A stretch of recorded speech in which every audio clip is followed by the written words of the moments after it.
Hello दोस्तों, स्वागत है आपका मेरे चैनल जीएस टुडे में। और मैं अभिनव आपके सामने उपस्थित हूँ लेकर विजन का पीटी 365 फॉर इकोनॉमी। पैरेलली हमारा विजन पीटी 365 फॉर पॉलिटी चल रहा है, जिसमें कि हम 50% टॉपिक्स को कवर कर चुके हैं। और ये जो इकोनॉमी का डॉक्यूमेंट है, अगर मैं आपको ये इसका टेबल ऑफ कंटेंट्स दिखाऊं तो आप समझ पाएंगे कि इसमें कितने टॉपिक्स हैं और ये टोटल कितने पेज का डॉक्यूमेंट है। तो आपके सामने ये नजर आ रहा है, इसमें आप देख पा रहे हैं कि अच्छा खासा कंटेंट दिया हुआ है, क्योंकि यूपीएससी में जो भी इकोनॉमी के क्वेश्चंस होते हैं उनका एक डायरेक्ट रिलेशन आपको नजर आता है करेंट अफेयर से। बहुत कम ही ऐसे क्वेश्चंस होते हैं जो कि मूलभूत केवल आपसे पूछ लिया जाए स्टैटिक पोर्शन से। यहाँ पर ये ऐसे क्वेश्चंस जो हैं स्टैटिक और करेंट अफेयर का मिक्सचर जो है वो सबसे ज्यादा नजर आता है। तो देखिए, ये टोटल 100 पेजेस की डॉक्यूमेंट है और मैं स्लाइड करते जाता हूं, आपको थोड़ा आइडिया लगता जाएगा।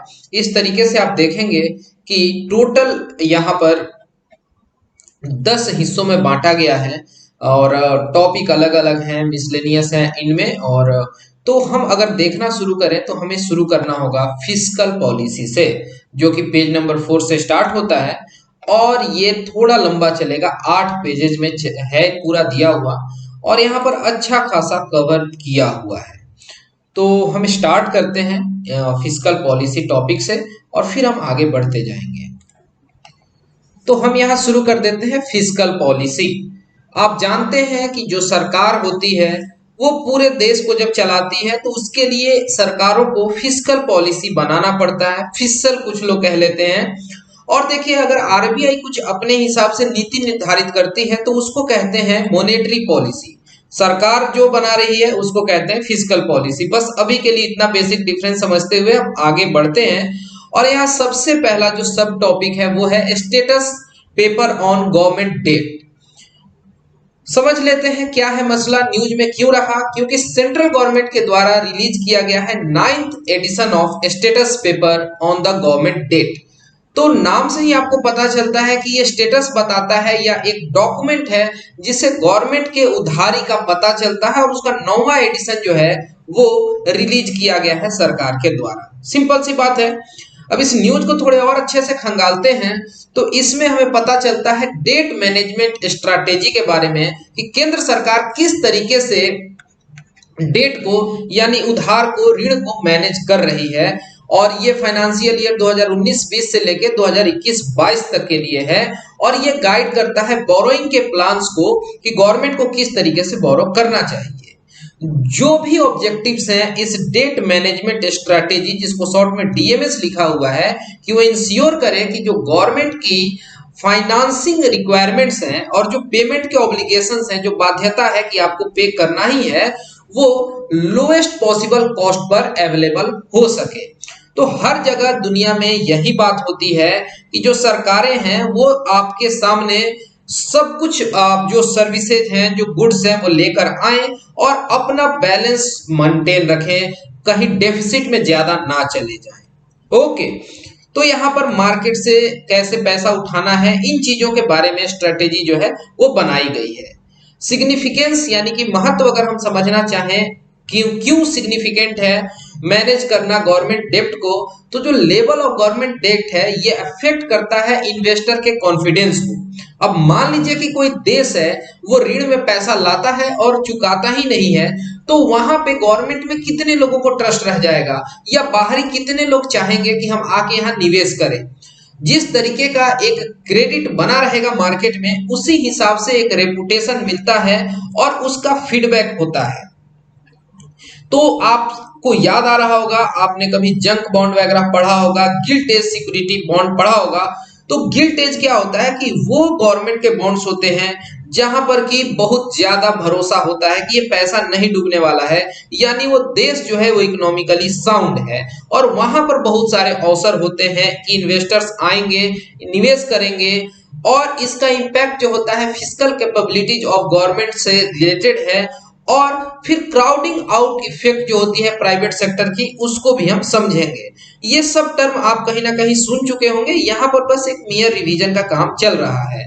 और fiscal repression on commercial banks, ठीक है, और इसके साथ ही साथ उसका ये ओवरऑल जो होलिस्टिक इम्पैक्ट है वो पता चलता है कि किस तरीके का स्थिति है मार्केट में, किस तरीके की महंगाई है, किस तरीके का इन्फ्लेशनरी प्रेशर है, एक्सचेंज रेट में क्या रिस्क है, और हायर टैक्सेस इन फ्यूचर क्या इसके पहलू रहने वाले हैं।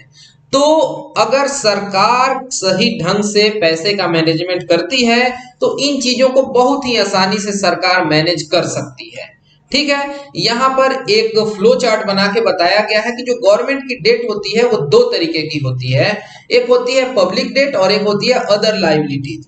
अब पब्लिक डेट यानी जो सरकार पैसा उधार में ला रही है वो दो तरीके से हो सकता है, एक अपने ही देश के अंदर से आए इंटरनल, और एक हो गया एक्सटर्नल यानी बाहर से आए विदेश से। इंटरनल जो है वो एक होता है मार्केटेबल और एक होता है नॉन मार्केटेबल। मार्केटेबल यानी कि जो ट्रेड हो सके, तो ये government dated securities treasury bills via auctions, ठीक है। तो यहाँ पे ऑक्शन वगैरह करके गवर्नमेंट सिक्योरिटी जो है वो बेचे जाते हैं। एक दूसरा हो गया नॉन मार्केटेबल, वो है टी बिल्स या ट्रेजरी बिल्स, और ये to state securities, to national small saving fund, international financial institutions, इन जगहों पर ये अप्लाई होता है।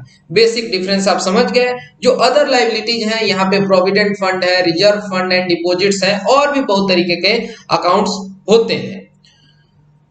तो यहाँ पर कुछ इंपॉर्टेंट टर्म्स देख लेते हैं। एक हर जगह चर्चे में रहा था और खासकर इसकी चर्चा सर्वे वगैरह में भी हो चुकी है बहुत बार, डेट टू जीडीपी रेशियो। जो डेट टू जीडीपी का मतलब हो गया कि आप उधार में कितना रुपया ला रहे हैं और उसका आपके जीडीपी के साथ क्या नाता है, डायरेक्ट नाता, तो debt to GDP ratio. Okay, और ये जो रेशियो है कंट्री का जो डेट है टू इट्स ग्रॉस जीडीपी, नाम से ही पता चलता है, और ये इंडिकेट करता है किसी भी देश का एबिलिटी टू पे बैक इट्स डेट। अब बहुत ज्यादा डेट हो जाएगा जीडीपी के तुलना में तो देश कैसे लौटा पाएगा, है ना। एक है रोल ओवर रिस्क, तो ये एक तरीके का रिस्क है जो कि एसोसिएटेड है with refinancing of debt. Specially अगर हम देखें कि जो इंटरेस्ट चार्ज किया जाता है नए लोन के लिए वो ज्यादा होगा पुराने लोन के तुलना में, यानी कि जो शॉर्ट टर्म के मैच्योरिंग डेट हैं उन पर अधिक ब्याज है देना पड़ेगा, और greater the borrowers role over risk. तो इस तरीके का जो रिस्क एसोसिएटेड होता है, इंटरेस्ट जो चार्ज किया जाता है नए लोन के ऊपर उससे, तो उसको कहते हैं रोल ओवर रिस्क। ये एक तरीके से समझ लें कि ये हेल्दी चीज नहीं है। करेंसी और फॉरेन एक्सचेंज रिस्क क्या होता है, आप समझ सकते हैं कि ये वल्नरेबिलिटी को बताता है debt portfolio to depreciation in the value of domestic currency. Depreciation का मतलब क्या हो गया कि मान लीजिए कि $1 50 रुपए के बराबर था और अब $1 के बराबर हो गए 70 रुपए, तो कहेंगे कि यहाँ रुपया जो है डिप्रेसिएट हो गया। तो ये करेंसी या कह लें फॉरेन एक्सचेंज रिस्क यही है कि आपकी जो मुद्रा है उसका वैल्यू जो है मार्केट में डॉलर की तुलना में कमजोर हो जाए, इस तरीके का डिप्रेसिएशन जो हो रहा है उससे जो रिलेटेड वल्नरेबिलिटी है उसको कहते हैं। ओके, तो इसी बात को लिखा हुआ है डोमेस्टिक करेंसी विस अ वी, यानी कि with respect to the currency of denomination of external loan and the associated increase in government debt servicing cost. तो मान लीजिए कि सरकार उधार में कहीं से $1,00,000 रुपए लाई, समय के साथ क्या होता है कि जब सरकार पैसा लाई थी तो $1 50 के बराबर था, 50 रुपए के बराबर, और 70 रुपए हो गए, तो अब ज्यादा हर डॉलर पर 20 रुपए एक्स्ट्रा लौटाने पड़ेंगे ना, तो उसे कितना ज्यादा बर्डन हो जाएगा सरकार के ऊपर। आप इस टर्म में चीजों को सोचेंगे तो आपको एक रफ आइडिया लगेगा। अब हम देखते हैं interest payment to revenue receipt. बहुत सिंपल सा टर्म है, इंटरेस्ट यानी कि जो भी ब्याज में हम पैसा चुकाते हैं, और रेवेन्यू रिसीट मतलब आप समझते हैं कि जो भी हमारे पैसे आ रहे हैं, राजस्व में प्राप्तियां हो रही हैं, उनका जो रेशियो है इसको कहते हैं interest payment to revenue receipt ratio. ये रेशियो है total interest payment made towards the debt to the revenue receipt. Okay, एक होता है फ्लोटिंग रेट बॉन्ड्स, जिसको शॉर्ट में कहते हैं एफआरबी, और ये सिक्योरिटीज हैं जो कि इशू किए जाते हैं वेरिएबल कूपन रेट्स पर इतना जान लीजिए। आगे हम चलते हैं ग्रॉस फिस्कल डेफिसिट को समझते हैं। फिस्कल डेफिसिट तो आप समझते हैं, इसमें टर्म एक ऐड कर दिया गया है ग्रॉस। तो ये एक्सेस ऑफ टोटल एक्सपेंडिचर है जिसमें कि लोन नेट ऑफ रिकवरी होगा, और जो भी अगर हम तुलना करें इसका रेवेन्यू रिसिप्ट से, और रेवेन्यू रिसिप्ट में आप जानते हैं कि इसमें इंक्लूड किया जा रहा है एक्सटर्नल ग्रांट्स को और नॉन डेट कैपिटल रिसिप्ट्स को, यानी ऐसी कैपिटल रिसिप्ट्स जो कहीं ना कहीं उधार के रूप में नहीं है, इनको भी हम इंक्लूड करते हैं। तो ये ओवरऑल इनको इंटीग्रेट करके कहेंगे ग्रॉस फिस्कल डेफिसिट, यानी कि it is the excess of total expenditure including loans net of recovery over revenue receipts including external grants and non debt capital receipts. Short term debt का मतलब क्या हो गया कि अगर कोई चीज 365 दिन से कम के लिए हो, एक साल से कम के लिए हो, 12 महीने से कम टाइम के लिए हो, तो उसको शॉर्ट टर्म कहते हैं इकोनॉमी के भाषा में, यानी इसकी मैच्योरिटी पीरियड लेस देन या विद इन 12 मंथ्स होगी। ये 14 दिन के लिए हो सकता है, उसको ट्रेजरी बिल कहते हैं। रेगुलर ट्रेजरी बिल होता है, फिर डेटेड सिक्योरिटी होती है, और इसकी मैच्योरिटी 1 साल तक होती है। और जो एक्सटर्नल डेट होती है वो भी अगर आई है और 1 साल के अंदर की उसकी मैच्योरिटी है। तो ट्रेजरी बिल्स क्या होते हैं? तो ये डिस्काउंटेड इंस्ट्रूमेंट्स होते हैं जो कि जो गवर्नमेंट के शॉर्ट टर्म कैश मिसमैच है उसके लिए होते हैं। यानी कि आप जब इसको खरीदेंगे तो इसकी अगर वैल्यू है 100 रुपए, तो आपको डिस्काउंटेड इंस्ट्रूमेंट पर मिलेगा, यानी 90 रुपए में मिलेगा, और जब आप मैच्योर हो जाएगा ये बेचने जाएंगे तो इसके बदले आपको 100 रुपए मिल जाएंगे। ओके, सेंट्रल गवर्नमेंट अभी के लिए इशू करती है treasury bills of tenure of 91 days, 182 days and 364 days. तो ये 3 तरीके के टेन्योर में सरकार के तरफ से, भारत सरकार के तरफ से अभी के लिए ट्रेजरी बिल इशू किए जाते हैं। यहां पर हम देखते हैं 14 डे इंटरमीडिएट ट्रेजरी बिल, जिसको आप समझ सकते हैं कि ट्रेजरी बिल ही है, सरकार इशू कर रही है, लेकिन ये नॉन मार्केटेबल इंस्ट्रूमेंट्स होते हैं जो कि इशू किए जाते हैं स्टेट गवर्नमेंट्स के द्वारा, ठीक है, या फिर कुछ सेलेक्टेड सेंट्रल बैंक्स के द्वारा, और ये इनेबल करता है उनको कि वो शॉर्ट टर्म सरप्लस जो है कैश का, उसको मैनेज कर सकें, मतलब कि एक फिक्स्ड इंटरेस्ट रेट पर। तो ये 14 दिन इंटरमीडिएट ट्रेजरी बिल्स हो गए। ठीक, अब हम देखते हैं approach of central government towards sustainable debt management, कि इसके लिए सरकार के तरफ से, केंद्र सरकार के तरफ से कौन से अप्रोच लिए गए हैं। तो बात हो रही है कि एक ऐसी डेडिकेटेड एजेंसी सेटअप की जाए जो मैनेज करे डेट को, यानी गवर्नमेंट डिसाइड कर चुकी है कि एक statutory public debt management agency बनाई जाए जो लाए इंडियाज एक्सटर्नल और domestic debt under one roof, यानी एक्सटर्नल और डोमेस्टिक डेट को एक जगह से डील किया जा सके। इसके लिए डेडिकेटेड एजेंसी हो, मैनेज करे जो डेट को। जो पहला स्टेप है इस डायरेक्शन में वो क्या है कि एक public debt management cell establish किया जाए, और वो एक एडवाइजरी बॉडी होगी, सलाह देने वाली संगठन होगी, संस्था होगी with in budget division of ministry of finance. ठीक है, इन 2016 में इसको सेटअप कर दिया गया। तो ये पहला स्टेप हो गया, पब्लिक डेट मैनेजमेंट सेल किस मंत्रालय के अंतर्गत आता है? तो मिनिस्ट्री ऑफ फाइनेंस। किस डिवीजन में आता है? तो बजट डिवीजन के अंतर्गत एक एडवाइजरी बॉडी हो गई। जो गवर्नमेंट के, ये तो शॉर्ट टर्म हो गए। Medium term debt management strategy, तो ये 3 साल का है, 2019 से लेके 22 तक के लिए, और यहाँ पर कुछ स्टेप्स लिए गए हैं 3 ब्रॉड पिलर में। पहला क्या है कि इलोंगेट करे मैच्योरिटी प्रोफाइल ऐसे डेट पोर्टफोलियो का। दूसरा है कि रेशनलाइज करें इंटरेस्ट रेट को स्मॉल सेविंग स्कीम्स पर, और जो इंस्ट्रूमेंट्स हैं जैसे कि पीएफ हो गया या फिर स्पेशल सिक्योरिटीज हैं, समझ रहे हैं ना, कि ये इलोंगेट करना यानी क्या, उसके समय को बढ़ा देना। तीसरा एक जो पिलर है यहाँ पे वो ये है कि एडवाइस किया जाए other divisions of department of economic affairs को with a view to help them arrive at the best terms of external loan। Okay, तो ये कुछ टेक्निकलिटीज हैं। यहाँ पर आपको बस 3 अप्रोच याद रखना है। सबसे पहला कि मैच्योरिटी को इलोंगेट कर दिया जाए, रेशनलाइज किया जाए इंटरेस्ट रेट जो भी है स्मॉल सेविंग स्कीम्स पर और प्रोविडेंट फंड वगैरह पर। और तीसरा मैकेनिज्म ये कि एडवाइस करें other divisions of department of economic affairs को with a view to help them arrive at the best terms of external loans. ठीक है, यानी इस तरीके से सिनर्जी में चीजों को करें कि उसका हमको मैक्सिमम बेनिफिट रीप करने को मिले। एक और स्ट्रेटेजी है वो है रिस्क मिटिगेशन, यानी रिस्क जो है उसको कम किया जाए।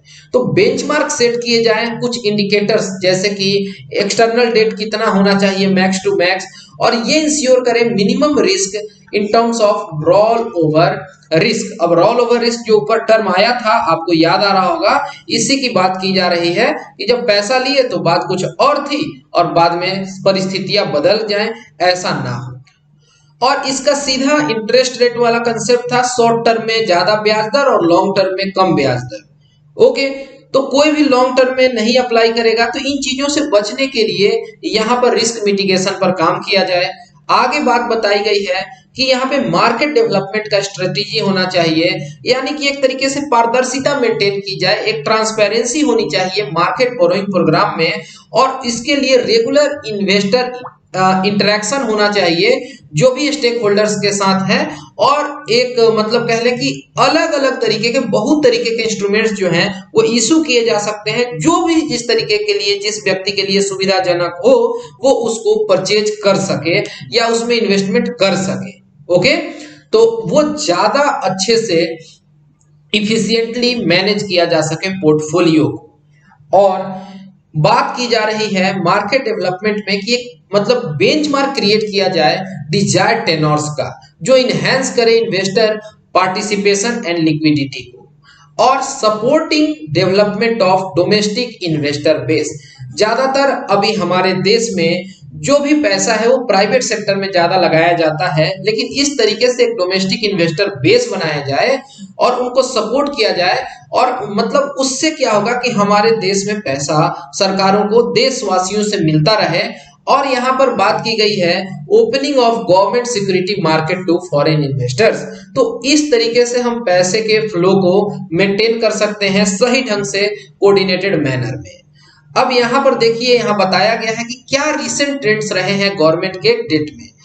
आपको ये समझ आना चाहिए, जो एरो है नीचे की तरफ जहां दिखाया जा रहा है यानी कि घटा है, ऊपर की तरफ का एरो का मतलब है बढ़ा है। जो ये हैच करके दिखाया गया है इन सब में 2017-18 के लिए है, और जो सॉलिड कलर से दिखाया गया है वो 2018-19 के लिए।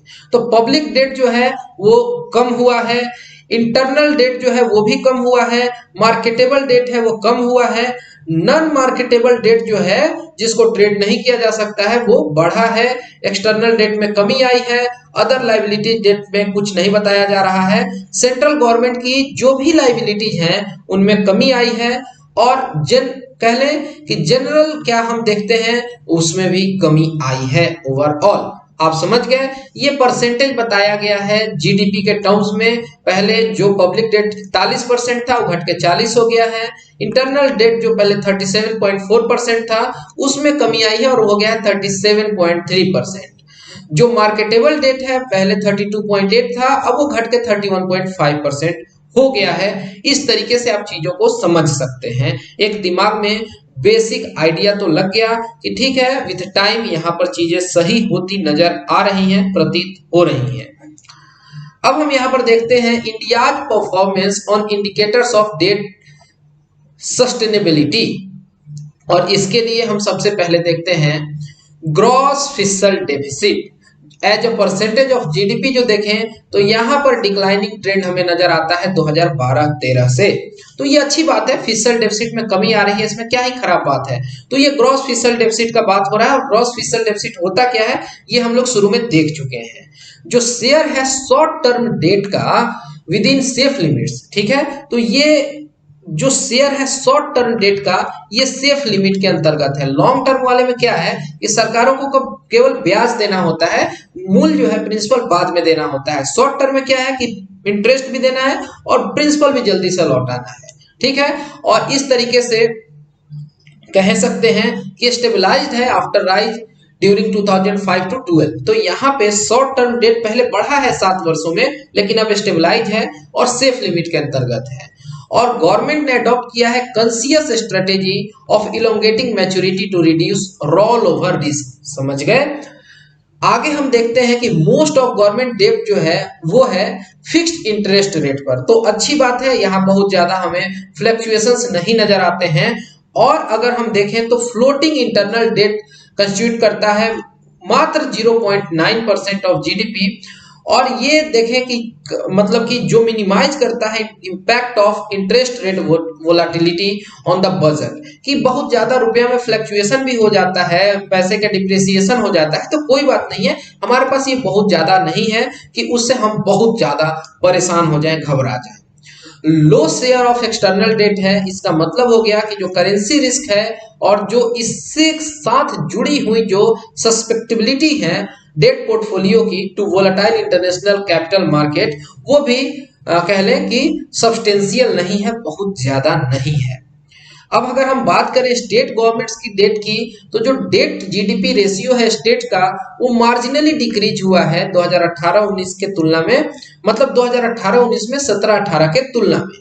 और जो शेयर है पब्लिक डेट का, वो इंक्रीज हुआ है with the roll over debt portfolio of state governments, और ये कंस्टिट्यूट करता है 19.1% ऑफ देयर जीडीपी। स्टेट्स के टर्म में बात की जा रही है।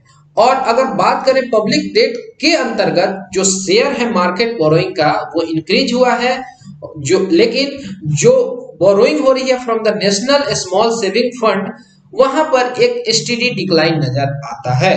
और जो लोन लिया जा रहा है राज्यों के द्वारा सेंटर से, इसमें भी आपको एक गिरावट नजर आती है ओवर द ईयर्स, और ये काउंट करता है फॉर 3.7% ऑफ टोटल लायबिलिटीज इन 2019।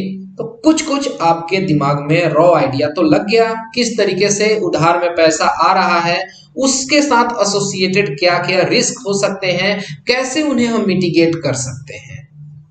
अब हम यहां पर देखते हैं other developments with regard to government finance, और इसमें हम बात करते हैं सेस और सरचार्ज की।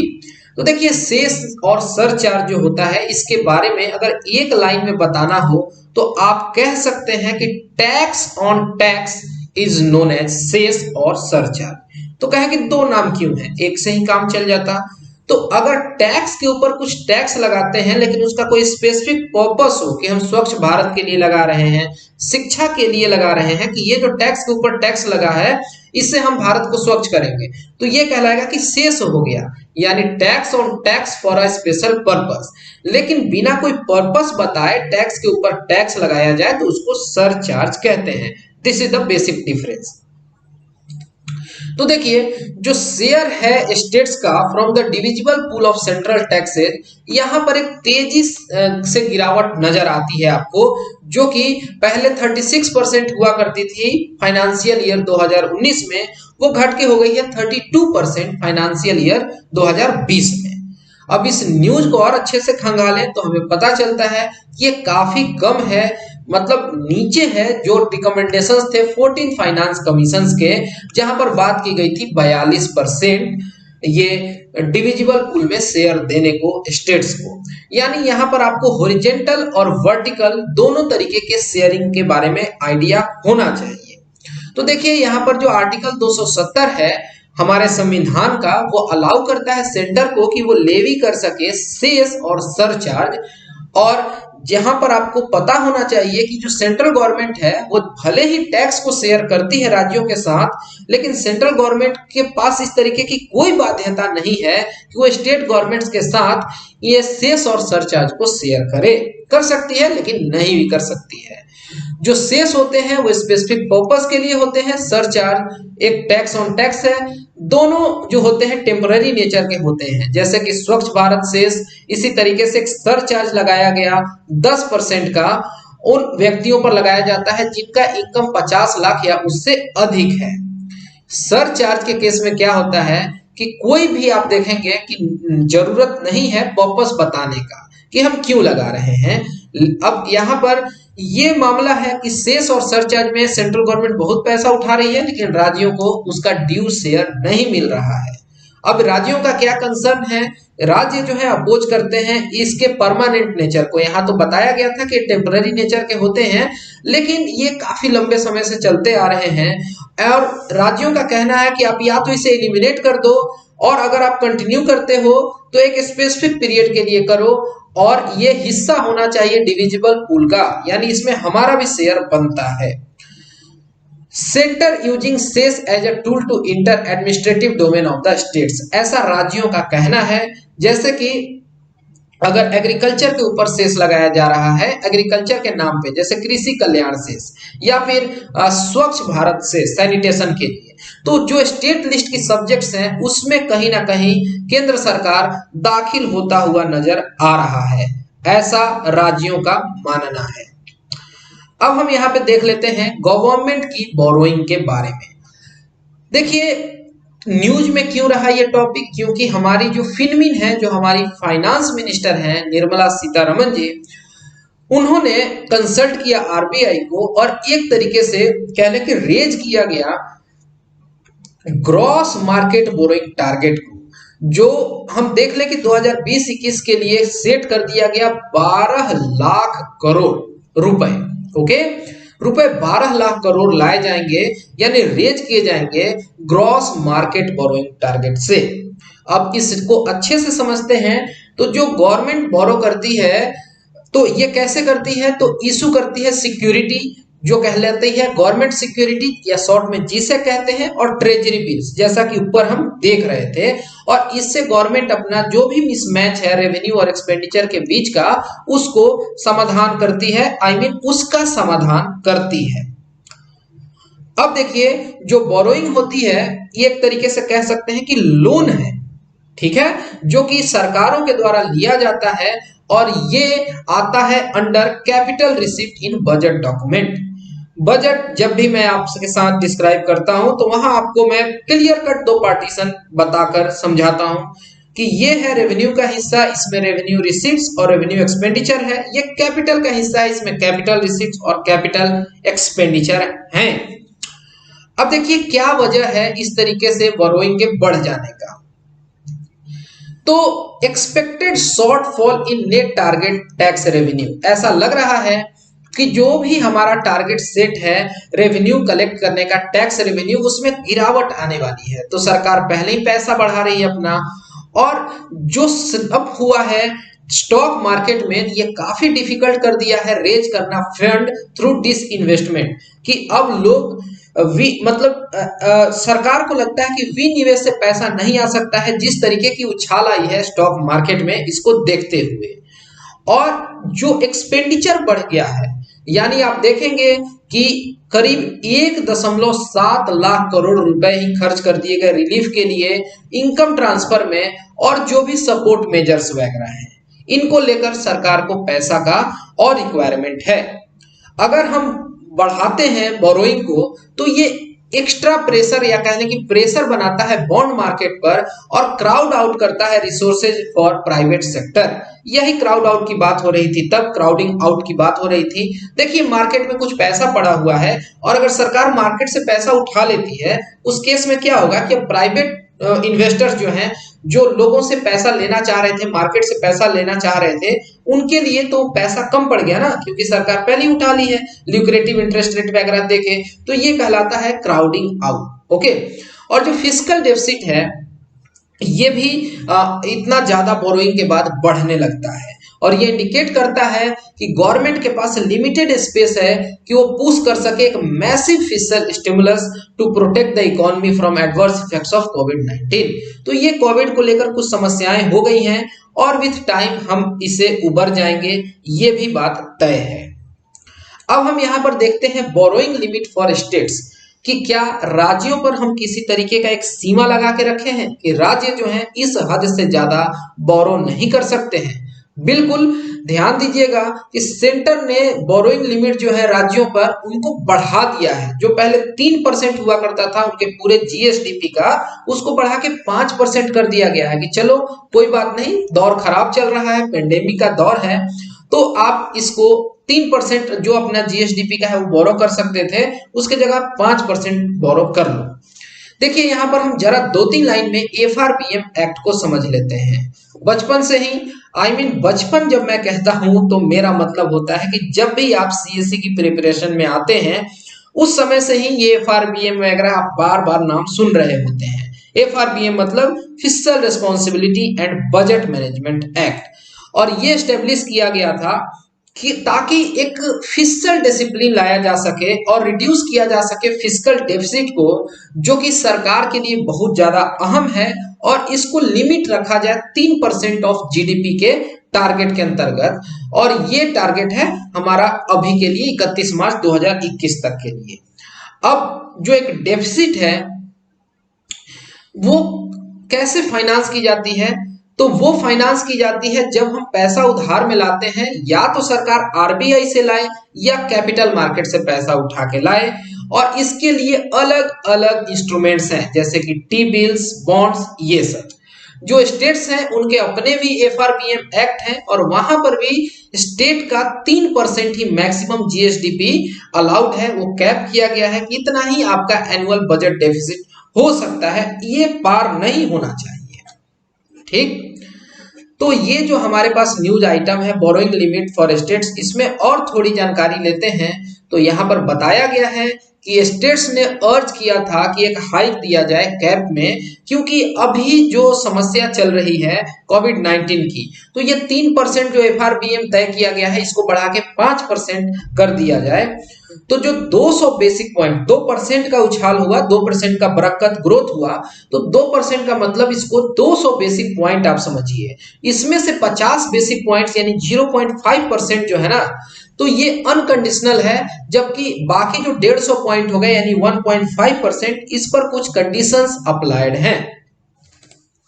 तो अब सवाल आता है कि ये 150 बेसिक पॉइंट्स के लिए क्या क्या कंडीशंस रखे गए हैं। तो 150 में जो 100 बेसिक पॉइंट्स हैं for reforms in universalization of one nation one ration card, कि ठीक है आपको दिया जा रहा है लिमिट, बढ़ाया जा रहा है, कैपिंग बढ़ाई जा रही है, लेकिन 100 पॉइंट यानी 1% जो है आपको खर्च करना है one nation one ration card पे, ईज ऑफ डूइंग बिजनेस में, पावर डिस्ट्रीब्यूशन और अर्बन लोकल बॉडी रेवेन्यूज के लिए।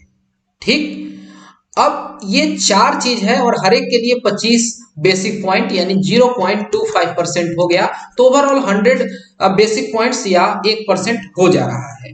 अब जो ये 150 में 100 का तो हिसाब हो गया, और जो बाकी 50 रह गए, तो ये 50 बेसिक पॉइंट जो है ये एक्स्ट्रा बोरोइंग, ये भी जो है ना अलाउ किए जाएंगे अगर ये माइलस्टोन जो है ये अचीव हो रहे हैं।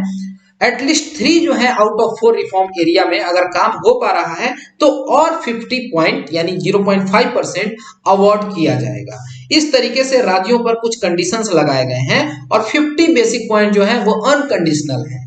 ठीक है, अब इसके लिए जो रिस्पेक्टिव सेंट्रल मिनिस्ट्रीज हैं, power, housing and urban development, commerce and industry, food, ये मॉनिटर करेंगे और एसेस करेंगे स्टेट के परफॉर्मेंस को, ये रिफॉर्म्स को देखते हुए जो यहाँ पर बातें की गई हैं। अब जैसे one nation one ration card, तो इसके लिए कौन सा मंत्रालय हो गया, ठीक है, तो ये फूड वाला जो मिनिस्ट्री है वो सब कुछ देखेगा, जैसा काम उसके लिए डेजिग्नेटेड मिनिस्ट्री।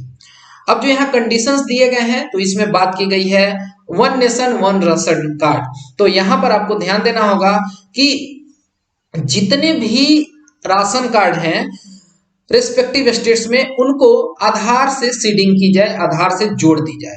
तो ये एक काम तो करना है सरकारों को जब पैसा चाहिए तो, और इंस्टॉल करना होगा point of sale machines in all fair price shops in the state. POS machine आप जानते हैं, जैसे कि आप कहीं भी मार्केट में जाते हैं, सुपर मॉल, मॉल वगैरह में जाते हैं, या अब तो नॉर्मल शॉप्स पर भी, तो इस तरीके से एक डिवाइस होता है जिसमें कि आपका जो मार्केटिंग कार्ड है, डेबिट कार्ड है, उसको लगाते हैं और फिर उससे पैसा डिडक्ट हो जाता है, वो कहलाता है point of sale machine. Okay, ease of doing business जो है इसके अंतर्गत डिस्ट्रिक्ट लेवल असेसमेंट होना चाहिए ईज ऑफ डूइंग बिजनेस का, जो भी डीपीआईआईटी के नॉर्म्स है। इसी तरीके से स्टेट इंडस्ट्रियल कमर्शियल लाइसेंस जो है to business to be automatically renewed, ये सब कुछ होना चाहिए, इसमें ऑटोमेशन लाया जाए। और यहाँ पर बात की गई है इंस्पेक्शन जो है कि उसको रैंडम किया जाए with prior notice and full transparency. Okay, power sector में बात की जा रही है कि जो भी ट्रांसमिशन के लॉसेज होते हैं उनको कम किया जाए और यहाँ पर सब्सिडी दी जाए to farmers through direct benefit transfer.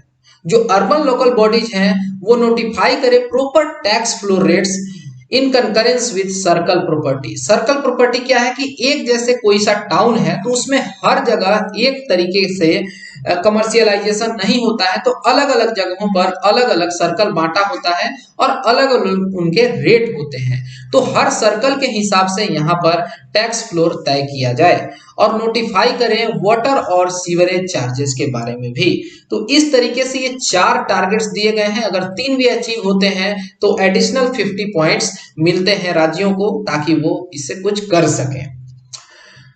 तो ये 2% का रिलैक्सेशन मिल रहा है यहाँ राज्यों को। ठीक है, तो चलिए एक बार हम टेबल ऑफ कंटेंट पर चलते हैं और देखते हैं कि हम कहां पहुंच चुके हैं। तो ये फिशर पॉलिसी वाला टॉपिक है और अभी हम आ चुके हैं इस जगह पे, यानी कि टॉपिक 1.2.3। अब हम यहां पर एक अगला टॉपिक देख लेते हैं। तो ये टॉपिक 1.2 जो है ओवरऑल कंप्लीट हो जाएगा और फिर हम बाद में इन चीजों को देखेंगे। यानी हमें देखना है empowered group of secretariat and project development sales.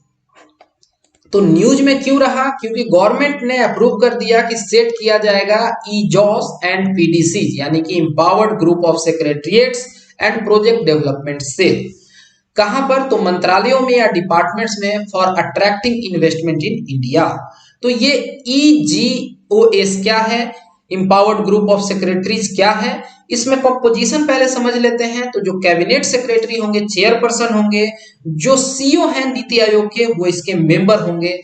Other members में अगर बात करें तो जो सेक्रेटरीट्स हैं अलग अलग डिपार्टमेंट्स के, जैसे कि department for promotion of industry and internal trade यानी डीपीआईआईटी, या फिर department of commerce, revenue, economic affairs, तो इनके जो सेक्रेटरीज होंगे वो भी मेंबर होंगे। क्या ऑब्जेक्टिव है ईगॉस का? तो ये एक तरीके से सिनर्जी लाएगा, यानी वर्किंग कोऑर्डिनेशन की बात हो रही है अलग अलग मंत्रालयों में और डिपार्टमेंट्स में and among the central and state governments, ताकि हम ज्यादा से ज्यादा इन्वेस्टमेंट को अट्रैक्ट कर सकें, फैसिलिटेट कर सकें to global investors with through fast track investment clearance. तो अच्छी क्लियरेंस हो, जल्दी से क्लियरेंस हो जाए, वन विंडो क्लियरेंस मिले तो क्यों नहीं लोग अट्रैक्ट होंगे। फैसिलिटेट करें इन्वेस्टमेंट इन टारगेटेड मैनर और मेंटेन करें पॉलिसी स्टेबिलिटी, यानी ऐसा नहीं है कि थोड़ा भी रेजिम चेंज हो तो उथल पुथल कर दें पूरा पॉलिसी को, ये नहीं होना चाहिए। एक इन्वेस्टमेंट फ्रेंडली इन्वायरमेंट बना रहे और इवेल्युएट करें इन्वेस्टमेंट को put forward by departments and further provide completion targets to respective departments. Okay, अब यहां पर इस चार्ट को देखिए, यहां बताया गया है loss to states from levy of surcharges and cess. अब इस बॉक्स को आप अच्छे से समझेंगे तो आप समझ पाएंगे कि जो लॉसेज हैं, जो सरचार्ज लगाए गए हैं और सेस लगाए गए हैं, उनके वजह से जो राज्यों को घाटा हो रहा है, जिसके बारे में हम पहले बात कर रहे थे, तो ये 1000 करोड़ के टर्म में बताया गया है कि पहले जो 2015-16 में 100,000 करोड़ था, ठीक है, वो अब बढ़ते हुए एस्टिमेशन के हिसाब से यहां लग रहा है कि 175,000 करोड़ तक पहुंच जाए। ठीक है, तो ये एक आइडिया आपके दिमाग में रहना चाहिए। अब यहां पर हम देख लेते हैं कि प्रोजेक्ट डेवलपमेंट सेल क्या है, जिसको शॉर्ट में पीडीसी हम कह रहे हैं। तो जो पीडीसी है ये अप्रूव किया गया है for development of investable projects in India in coordination with central and state governments.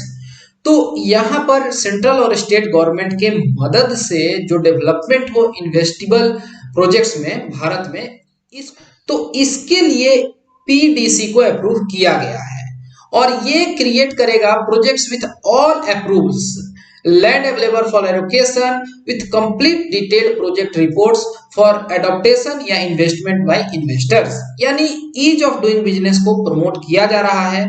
ये आइडेंटिफाई करेगा क्या कुछ समस्याएं हैं, इश्यूज हैं जिनको रिजॉल्व करने की जरूरत है in order to attract and finalise the investments and put forth this before the empowered group, जिस ग्रुप की चर्चा अभी जस्ट हम कर रहे थे। और ये जो पीडीसी है ये कंसेप्चुअलाइज करेगा, स्ट्रेटेजाइज करेगा, इंप्लीमेंट करेगा और डिसेमिनेट करेगा जो भी डिटेल्स हैं इन्वेस्टेबल प्रोजेक्ट्स के। ओके, तो ये आप समझ रहे हैं कि सरकार के तरफ से ये सारे स्कीम्स लाए गए हैं ताकि मैक्सिमम इन्वेस्टमेंट लाए जा सकें। अब अगर आपसे पूछा जाए कि एम्पावर्ड ग्रुप ऑफ सेक्रेटरीज क्या है या प्रोजेक्ट डेवलपमेंट सेल्स क्या है, तो अब इसमें आपको कोई कंफ्यूजन नहीं रहेगा।